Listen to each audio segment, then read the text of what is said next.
हाँ, नमस्कार मित्रों। जिस प्रकार से हमने जो पीछे व्याकरण वाली जो क्लासें चलाई थी, तो बच्चों के कहने पर कि आप ये काव्य शास्त्र से शुरू करवाओ, तो हम काव्य शास्त्र से शुरू कर रहे हैं। काव्य शास्त्र के बाद में जो व्याकरण का जो पॉइंट है जो छोटा था बीच में, वो उसी प्रकार से सुचारू रूप से चलेगा। तो जैसे ये छंद में है, आज हमें छंद के बारे में पढ़ते हैं। देखो, छंद छंद का मतलब होता है ऐसी रचना जो गयात्मक, लयात्मक और जो छंदबद्ध जो रचना होती है वो गद्य से ज्यादा आकर्षित करती है। तो इसके बारे में जो छंद की उत्पत्ति किस प्रकार से हुई है, छंद जो शब्द है वो किस प्रकार बना है, इसका अर्थ क्या है, वो हम इसके बारे में देखते हैं। तो देखिए, शुरू में छंद, पहले छंद के जो प्रवर्तक है वो है आचार्य पिंगल। और आचार्य पिंगल की जो प्रथम रचना थी उसका नाम है छंद सूत्र, जो कि प्रथम रचना थी। ये कंपटीशन के हिसाब से है कि जो आचार्य पिंगल की जो रचना है उसका क्या नाम है, तो छंद सूत्र है। और इसके जो प्रवर्तक है, छंद शास्त्र के जो प्रवर्तक है वो है आचार्य पिंगल। नंबर दूसरे में छंद शब्द की व्युत्पत्ति किससे हुई है, तो छंद शब्द में छद या चंद धातु में अशुन प्रत्यय से बना है। यह है अशुन प्रत्यय। अशुन प्रत्यय से ये छंद शब्द बना है। शब्दकोश के अनुसार इसका अर्थ लिया है प्रसन्न करना, फुसलाना, बांधना, आच्छादित करना, आकांक्षा करना, अक्षर संख्या परिमाण करना। ये छंद की इस शब्दकोश के अनुसार इसका ये अर्थ लगाया है। छंद की उत्पत्ति हुई है छद या चद धातु में अशुन प्रत्यय से, और जिसका अर्थ शब्दकोश के अनुसार इसका अर्थ लगाया है प्रसन्न करना, फुसलाना, बांधना, आच्छादित करना, आकांक्षा करना, अक्षर संख्या ये परिमाण करना। इसी प्रकार से जो छंद शब्द का सर्वप्रथम प्रयोग ये किया था ऋग्वेद के अंदर। ऋग्वेद का जो दशम मंडल के 90वें सूक्त के 9वें मंत्र में प्राप्त होता है। और छंदों को वेद पुरुष का पैर या पाद कहा गया है। देखिए, जो छंद है, छंद के अंदर जो बात कही गई वह बात अत्यधिक आकर्षित होती है। तो जो छंद है, छंद के अंदर जो गति, यति, लय आदि के माध्यम से जो बंधित रचना है उसी को हम कहते हैं छंद। तो छंद के बारे में, छंद में कौन कौन सी चीजें हैं जो याद रखने योग्य हैं। हाँ, तो जो छंद के अंग है, छंद किस प्रकार से बना है, छंद में जो परिमार्जित किस प्रकार से होते हैं। देखो, एक आता है यति। यति का मतलब होता है छंद में जहां पर हम विराम लेते हैं। जैसे बड़ा भया तो क्या भया, बड़ा भया तो क्या भया। जैसे पेड़ खजूर, बड़ा भया तो क्या भया, जैसे पेड़ खजूर, बड़ा भया तो क्या भया। तो जहां पर ये विराम लिया है इसको बोलते हैं यति। जैसे जय हनुमान ज्ञान गुण सागर, जय कपीस तिहु लोक उजागर। जहां पर छंद में विराम लिया जाता है उसका नाम होता है यति। नंबर दूसरा ये आता है गति। गति का मतलब होता है जो छंद में आरोह है और अवरोह क्रम में जो उतार और चढ़ाव लिया जाता है। जिस प्रकार से जय जगदीश हरे स्वामी जय जगदीश हरे, यानी जो उतार और जो चढ़ाव है वो होता है छंद के अंदर, छंद की गति। इसी प्रकार से इसमें आती है मात्रा। इंपॉर्टेंट बात यह है कि छंद के अंदर कौन सी मात्रा को दो भागों में विभाजित किया है। एक आती है लघु मात्रा, तो लघु मात्रा के अंदर आ जाती है ए, ई, उ, री और चंद्र बिंदु, यह आती है लघु मात्रा के अंदर। नंबर दूसरे में यह आ गई दीर्घ। अब जो बाकी का बच गया, बाकी का कौन बच गया, आ बच गया, ई बच गया, ऊ बच गया, और ये अगर ये री है, अगर ऐसे दीर्घ होती है तो इसमें दीर्घ में आएगी, और आ ई ऊ री ए आई ओ औ, और यह अनुस्वार इसमें आ जाता है, और ये विसर्ग इसमें आ जाती है। और एक जो संयुक्ताक्षर है, संयुक्ताक्षर का मतलब जैसे ये है क्ष, त्र और गे और ये स्र, यानी जो संयुक्ताक्षर है इसके जस्ट आगे वाला ऋस्व भी दीर्घ हो जाता है। कैसे? जिसे मैंने यहां पर लिख दिया सक्षम,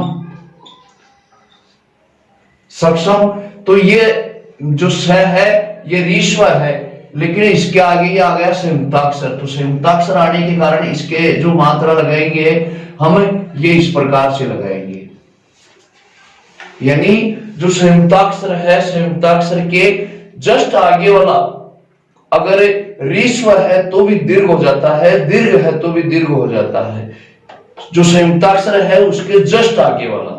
इसी प्रकार से ये लघु और ये दीर्घ, लघु का हम इस प्रकार से इसे पाई से इसको व्यक्त करते हैं और इसका 1 नंबर माना जाता है।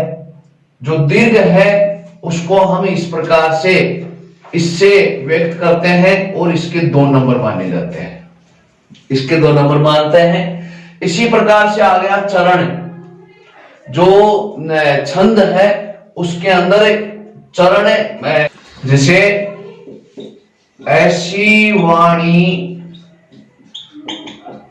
बोलिए मन का आपा खोई, औरन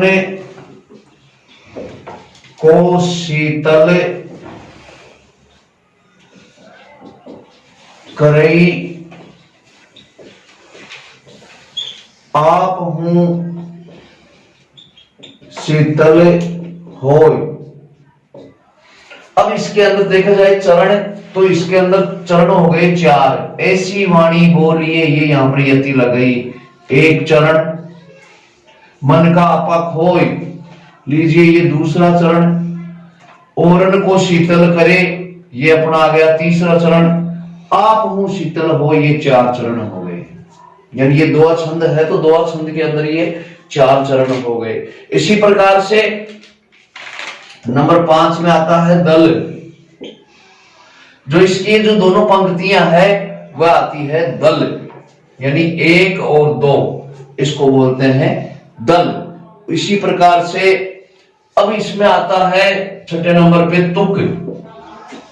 तुक का मतलब होता है जो छंद में अंतिम जो टप मिलते हैं, जैसे खोय होय, बड़ा गया तो क्या गया, जैसे पेड़ खजूर, पंथी को छाया नहीं, फल लागे अति दूर, खजूर और दूर। और जैसे अपने छोटे बच्चे ही कह देते हैं कान्या मान्या कुर चालो जोधपुर, यानी जो पीछे वाला जो टप मिलता है उसको बोलते हैं तुक बोलते हैं। तो हमने देखा यति का मतलब जहां पर छंद के अंदर विराम लिया जाता है, यानी ये छोटा ब्रेकर हो गया, अल्प विराम, जहां पर थोड़ा सा आराम लिया जाता है उसको बोलते हैं यति।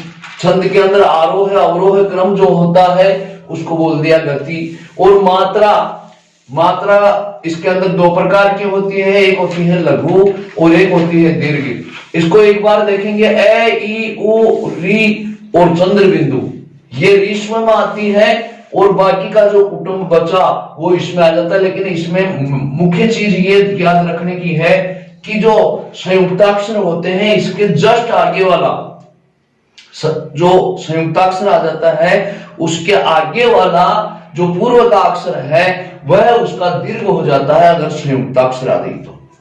नेक्स्ट देखो, ये चरण यानी इसमें कईयों में 6 चरण भी होते हैं, कईयों में 4 चरण भी होते हैं।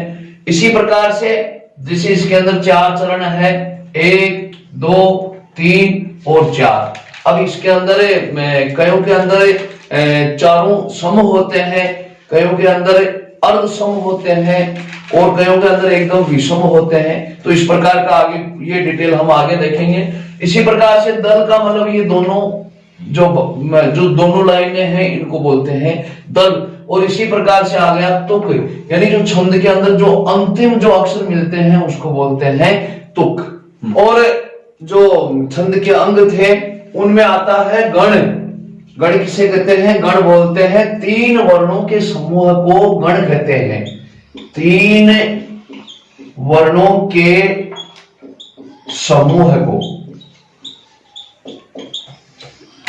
3 वर्णों के समूह को गण कहते हैं। और ये 3 वर्णों का जो समूह है, देखो इसके लिए एक जो ट्रिक बनाई हुई है, ये माता राज भाने सैलेगा। लो इसके अंदर सारे के सारे ये गण आ गए। गणों की संख्या होती है 8, 1 2 3 4 5 6 7 और 8। अब इन्हीं में से, क्योंकि ऊपर लिखा हुआ है 3 वर्णों के समूह को गण कहते हैं, इसी में से 3 जो वर्ण है हम बनाते हैं। जैसे ये माता, मातारा, ताराजय, राजय भा, जय भाने, भाने से, ने से ले, से लेगा। लीजिए 8 बन गए। अब इनको ही जो आगे आगे वाला है ये एक एक अक्षर ले लेंगे और इसके पीछे गण लगा देंगे। जैसे ये से बन गया यगण, जैसे मैं से बन गया मगण, जैसे तय से बन गया तगण, जैसे र से बन गया र से बन गया रगण, इसी प्रकार से जय से बन गया जगण, इसी प्रकार से भय से बन गया भगण, न से बन गया नगण और स से बन गया सगण। लीजिए 8 के 8 इस प्रकार से गण बन गए। और अब इनकी जो मात्रा हमने जो पूर्व देखा दीर्घ रीश्व, वो किस प्रकार से लगाते हैं। जैसे अब इसमें है क्या हो गया, ये रीश्व हो गया और गुरु और गुरु, मातारा, इसके अंदर तीनों ही गुरु हो गए, गुरु गुरु। इसी प्रकार से जैसे गुरु गुरु और लघु, इसी प्रकार से इसके अंदर जैसे गुरु लघु और गुरु, इसी प्रकार से जैसे लघु गुरु और लघु, इसी प्रकार से गुरु लघु और लघु, इसी प्रकार से इसमें तीनों के तीनों लघु है, लघु लघु लघु, इसी प्रकार से स ल ग, इसके अंदर ये लघु है और ये दीर्घ आ गया। तो इस प्रकार से ऐसा पूछा जाता है, ऐसा कौन सा गण है जिसमें तीनों ही जो है दीर्घ है, तो ये है मगण। और एक ऐसा कौन सा है जिसके अंदर तीनों ही लघु है, तो वो आ गया आपका, यह आ गया आपका नगण आ गया। इस प्रकार से ये गणों की छंद में गणना होती है और उसी के आधार पर हम मात्राओं का चयन करते हैं। अब देखो हमारे लिए बहुत ही आसान हो गया कैसे। अब इसका ये एक उदाहरण देखते हैं। जैसे राम नाम की लूट है, लूट सके तो लूट, अंतकाल पछताएगा, चलो अंतकाल पछताएगा, प्राण जाएगा छूट। अब लो इसके अंदर सारी की सारी चीजें देखते हैं जो हमने इनके अंग देखे थे। अब देखो इसके अंग, बस शुरू करेंगे मात्रा लगाना। हाँ बहुत ही आसान हो गया। रा गुरु लघु गुरु लघु, गुरु गुरु लघु गुरु गुरु लघु लघु गुरु गुरु गुरु और लघु। चलो इसकी गणना करेंगे। 2 और 1 3, 2 5 और 1 6, 2 8, 2 10, 10 और ये 3 13, ये यति लग गई। 2 और 1 3, 1 4, 2 6, 2 8, 2 10, 1 11, अर्थात जो 13 प्लस जो 11 बराबर यानी 24 मात्रा होती है वह एक दोहा छंद हो गया। अब इसके अंदर पूरी की पूरी वो चीजें देखेंगे जो हमने छंद के अंग देखे थे। छंद के अंग देखो, हमने देखा कि छंद के अंदर यह आ गए दोनों के दोनों दल। लीजिए वापस याद करो इसको, यह आ गया दल और 1 1 2 3 और ये 4, यह आ गए इसमें छंद के चरण। इसी प्रकार से यह आ गया लूट, यह आ गया छूट, इसका मतलब यह आ गया इसका, यह आ गया लास्ट का तुक आ गया। इसी प्रकार से राम नाम की लूट है तो ये यहां पर आ गई, इसमें यति आ गई। अंत काल पछताएगा, ये यहां पर इसमें यति आ गई। और राम नाम की लूट है, लूट सके तो लूट, अंत काल पछताएगा, प्राण जाएंगे छूट। अर्थात ये आरोह है और अवरोह है क्रम, जो छंद के अंदर जो बोला जाता है उतार और चढ़ाव। तो हमने जो अब इसके अंदर लीजिए अगर देखा जाए यहां पर जो मात्राएं हैं, मात्रा लगा करके हमने ऋस्व और दीर्घ देखा।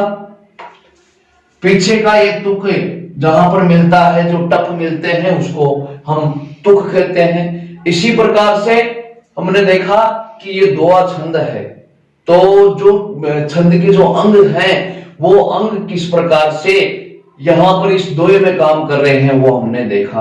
तो लीजिए अब इनको हम अलग अलग डिवाइड करते हैं, कौन से सम है, कौन से अर्ध सम है, कौन से विषम है, वर्गीकरण करते हैं छंदों का अलग अलग। ये जो छंद है, छंदों को 2 भागों में बांटा गया है।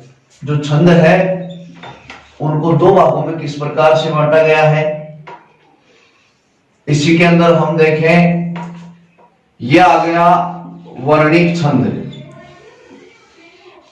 वर्णिक छंद, वर्णिक छंद में वर्णों की गणना की जाती है और इसके 2 भेद होते हैं। हाँ, इसके जो भेद है वो देखो किस प्रकार से, एक तो आता है सम, एक आता है अर्ध सम और एक आ जाता है, यह आ जाता है विषम। इसी प्रकार से जो सम है इसके 2 भेद होते हैं, एक होता है साधारण और दूसरा होता है दंडक। इसी प्रकार से नंबर 2 में आ जाता है मात्रिक छंद। मात्रिक छंद, जो मात्रिक छंद है उसमें मात्राओं की गणना की जाती है और इसमें भी बस वही होगा। इसके भी भेद ये है, इसमें आ गया सम, यह आ गया अर्ध सम और यह आ गया विषम। और इसी प्रकार से इसमें भी एक होता है साधारण और दूसरा हो गया दंडक। छंद के भेद हैं 2, वर्णिक और मात्रिक। वर्णिक का मतलब होता है जिसमें वर्णों की गणना की जाए, दूसरा होता है मात्रिक, होता है जिसमें मात्राओं की गणना की जाए। अब लीजिए वर्णिक छंद में सम, अर्धसम और विषम, साधारण और दंडक। तो जो सम होते हैं, सम के 2 भाग किए हैं, साधारण और दंडक।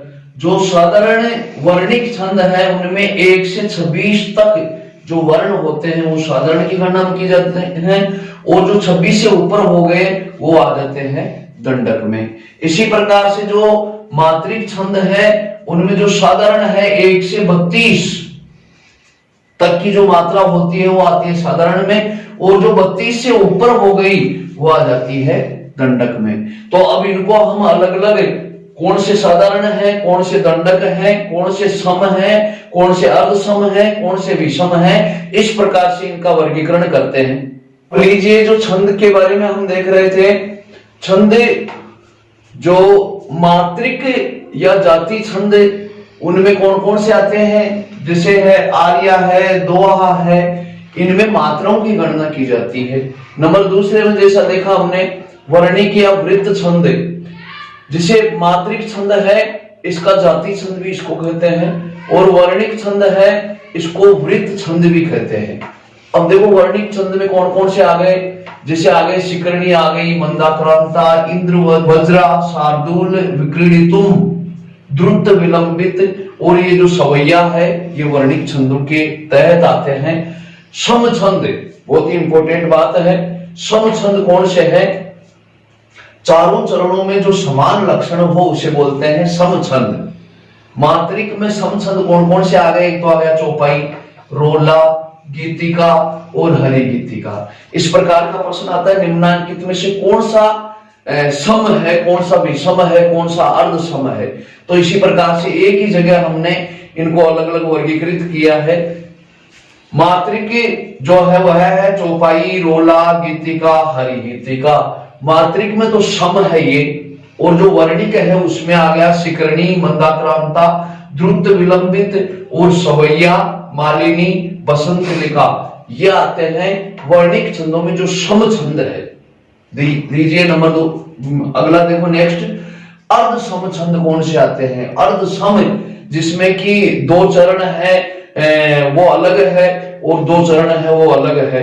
इसी प्रकार से इनमें अर्ध सम में आते हैं, एक तो आ गया दोहा, एक आ गया सोरठा, एक आ गया उलाला, ये अर्ध सम छंद कहलाते हैं। और लीजिए जो विषम छंद है, विषम छंद का मतलब जो अलग अलग संख्या में समानता प्राप्त होती है, जिनकी अलग अलग संख्या में समानता प्राप्त होती है उनको बोलते हैं विषम। विषम का मतलब एकदम अपोजिट, एकदम विपरीत। और उनमें आ जाते हैं कौन कौन, एक तो आ गया कुंडलिया, एक आ गया ये छपैया, एक आ गया उपजाति। लीजिए ये परीक्षा की दृष्टि से बहुत ही इंपॉर्टेंट बातें हैं।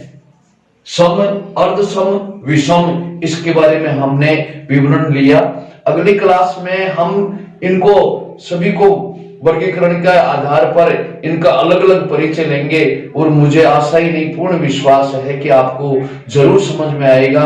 और हम यही चाहते हैं कि ज्यादा से ज्यादा आपके जो मित्र है उनको इससे लाभ पहुंचे, इससे बड़ी खुशी और क्या होगी। और अगर एक बार में समझ में नहीं आया तो उसको 1-2 बार, 2-3 बार देखिए। और इसी प्रकार से आगे जो क्लासें हैं हमारी इसी प्रकार से चलती रहेगी।